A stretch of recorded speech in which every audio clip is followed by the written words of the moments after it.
Ano yung pinatikim mo sa akin, Bunny? Nitro Stout? Oh, yung stout. Sige, can I have one? There you go. Oh, creamy niya. Oh, and then usually, we leave it to rest for 2 minutes or around 90 seconds, I think. So basically, yung cascade na nakikita is the nitrogen and the carbonation escaping the liquid. So I'm here sa Forbstown. What do you call this place? Forbstown? Forbstown Park. Yeah, Forbstown Park. With Bunny of Beer Bunny. And pinatikim niya sa akin yung kanyang Nitro Stout. And now I got the whole pint of it. Hello. Hi. I know you. You're the... Yeah. You know him as the clueless bartender. Yeah. That's my channel. I have Mr. Wilson here. Hi. So yan, medyo nag-settle na siya. Umakyat na yung mga bula, yung mga cream. I think that's just right na. If you try the seal, the nitro. Ito ba yung parang may canister na maliit na sinasaksak doon sa... For me, I have the full tank. Ilang percent ito? Guess. Guess?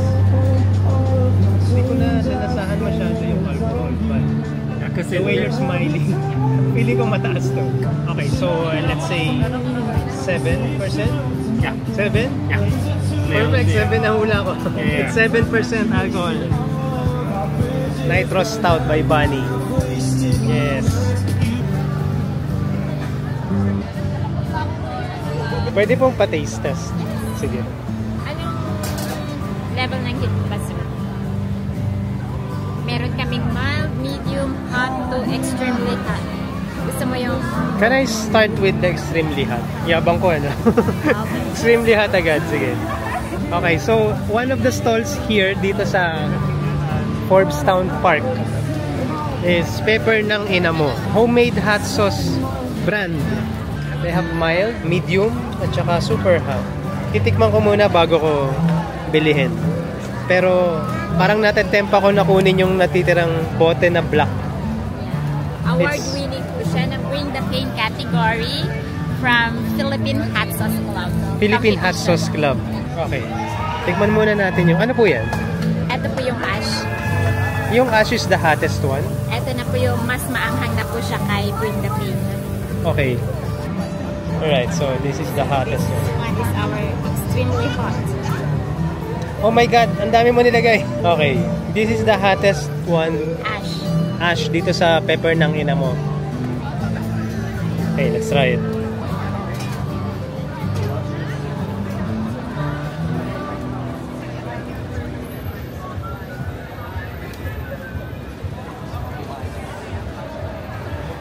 Okay. How's the heat level, sir? How's the heat? Immediately, tumatayo agad yung balahibo ko. I can feel the hairs in my face. And my arms gumagapang. You want something slow burner? The black sauce is actually slow burner. Wait lang ah. Shit, give me a moment. Wait lang. Alright. Oh my god.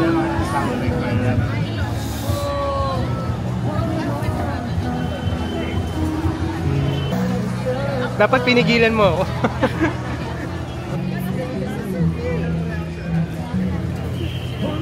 Immediately naramdaman ko yung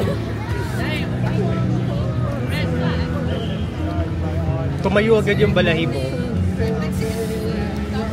Masakit ngayon. Until now, you can still feel the pain. Tingnan mo, brutality level niya is 6 feet under. Ano siya our best seller po? Medyo nag-subside naman na yung pain in my mouth.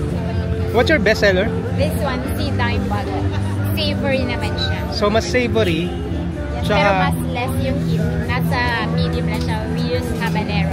Dime Bag 13. So apparently this is more medium ang effect. Yeah, that's right. We use habanero. Okay, this one is called Dime Bag 13. The other ones are called Suicidal Tendencies. There's one called Propaganda Reaper. There's also Mango Reaper. And then dito sa mediums, they have this Ito yung kakatikim ko lang na dime bag. They have Toneworks pineapple and sili. They have this Obsession vodka sauce. This one has alcohol daw. Pero hindi na siya alcoholic. They also have Mysterious. And then dito sa mga light ones, meron silang Pink Element.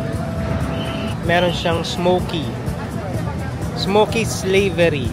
And then up here, they have Smoked Pineapple Habanero. Ito yung mga hindi masyadong maanghang. Pinapatry pa sa akin yung black sauce. The second, ano ba? Isa the second, second hottest one. Patak lang, konti lang. Kasi, Win the pain category.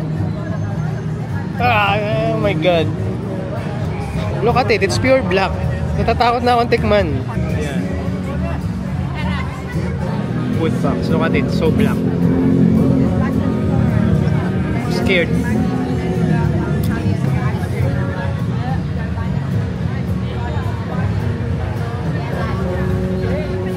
Slow burn daw ito, so that means immediately hindi ko agad matitikman, malalasan or mararamdaman yung epekto.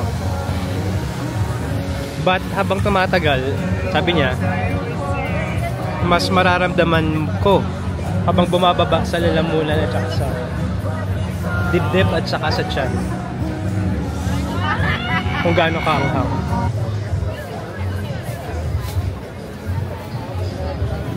Okay, so this is Obsession vodka sauce. Oo nga, it's cheesy. It's for nachos kasi. Nachos, tacos. Oh, you know what? I'm gonna get this na. How much is this bottle? 400 for that. 400 pesos. Obsession vodka sauce. So they have a Facebook, Lazada, and Instagram. Check them out. Pepper ng ina mo.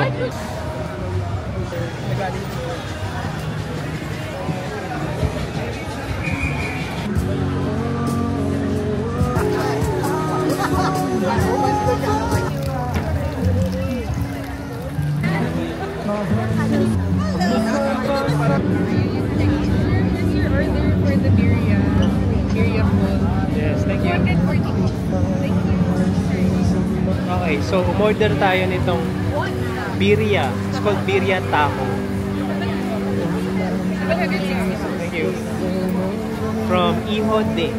Yan, this is soft taco. Tapos may kasama na siyang sauce.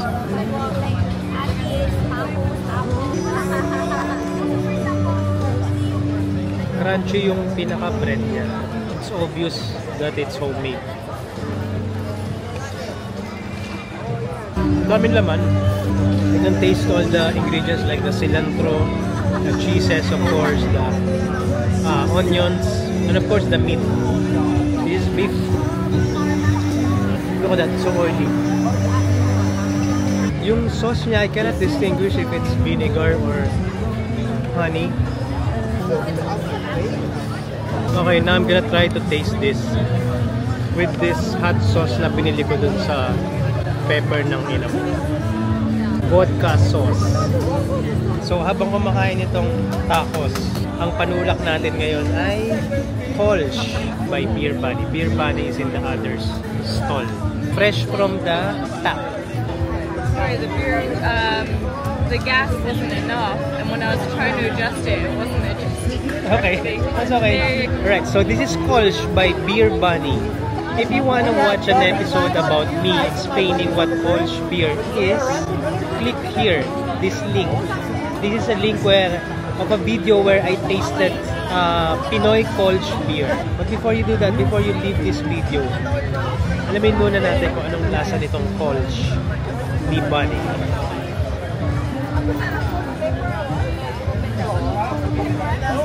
Oh, it's very clean tasting. Sarap. It's refreshing. Okay, but for now, I wanna taste what this Obsession vodka sauce tastes like.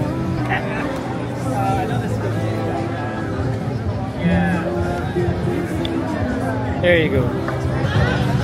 It's so messy. It's so messy to eat tacos.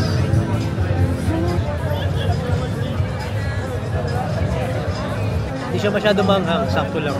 Perfect siya for this taco. Kolsch ni Beer Bunny, taco ni Iwode, and hot sauce ni pepper ng Inamo. It's the perfect combination. Thank you for watching, everyone. See you in the next episode. Cheers!